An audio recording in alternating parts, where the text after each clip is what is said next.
अब देखो, suppose to be मेरे पास एक ब्लॉक है। मेरा क्वेश्चन ये है कि मुझे अगर इसे स्टेट ऑफ रेस्ट में रखना है, मतलब नॉर्मल रेस्ट पोजीशन पे रखना है, तो मेरे पास एक ऑप्शन है ऐसा, मैं इसको बस हाथ में ऐसे पकड़ के रखूं। दूसरा ऑप्शन मेरे पास है इस वॉल को ऐसे पकड़ के रखूं। अब मेरा क्वेश्चन ये है कि किस टाइप में, मतलब ऐसे पकड़ के रखने के लिए मुझे फोर्स ज्यादा अप्लाई करना पड़ रहा है, या फिर इसको ऐसे पकड़ के रखने के लिए मुझे ज्यादा फोर्स अप्लाई करना है। क्वेश्चन समझ में आया? अब डायरेक्टली फ्री बॉडी डायग्राम पे जाएंगे। देखो, फर्स्टली डायग्राम ड्रॉ करके रखिए फॉर फ्री बॉडी डायग्राम। अगर मैंने इसको हैंड पर होल्ड किया तो यहाँ पर एक नीचे के डायरेक्शन में फोर्स लगेगा, दैट इज योर mg, क्योंकि उस ब्लॉक को क्या है, समथिंग मास है, ठीक है। और मैं मेरे हाथ से अप्लाई कर रही हूँ force in the upward direction में, तो ये हो गया मेरा अप्लाइड फोर्स F, ठीक है। यहाँ पर और कोई फोर्सेस नहीं लग रहे, तो सिंपली F इक्वल्स टू क्या हो जाएगा, mg। फोर्स कितना हुआ, अप्लाइड फोर्स mg।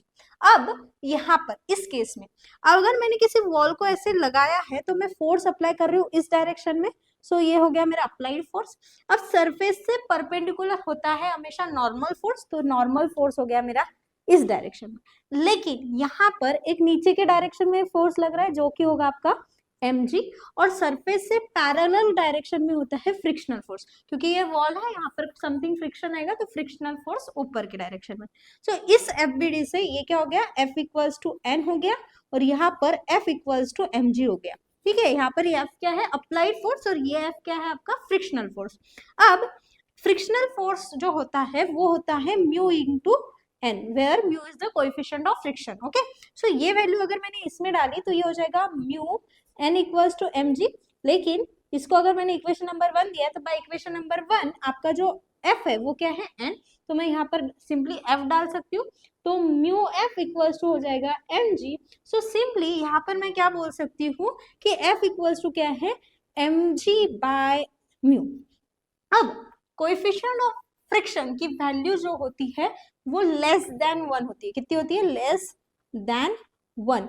इसका मतलब क्या है कि अगर ये वैल्यू लेस देन 1 हुई तो क्या होगा, कौन सा फोर्स ज्यादा लगेगा। अब देखो, ये फोर्स अप्लाइड फोर्स कितना लग रहा है, mg, और ये अप्लाइड फोर्स कितना लग रहा है, F equals to mg by mu. लेकिन यहाँ पर म्यू डिवाइड भी अगर कर रहा है तो ये 1 से छोटा होगा, मतलब 0.5 हो सकता है, 0.6 हो सकता है, सो ऑन, ठीक है। तो अगर ये 1 से छोटा है मतलब F की वैल्यू क्या होगी, ज्यादा होगी। इसका मतलब ये है कि अगर कोई ऑब्जेक्ट को, सपोज ये ऑब्जेक्ट है और इसको मेरे को रेस्ट में रखना है, तो ये वाला इजी मेथड हो गया as compare to this one, as compare to this one, okay.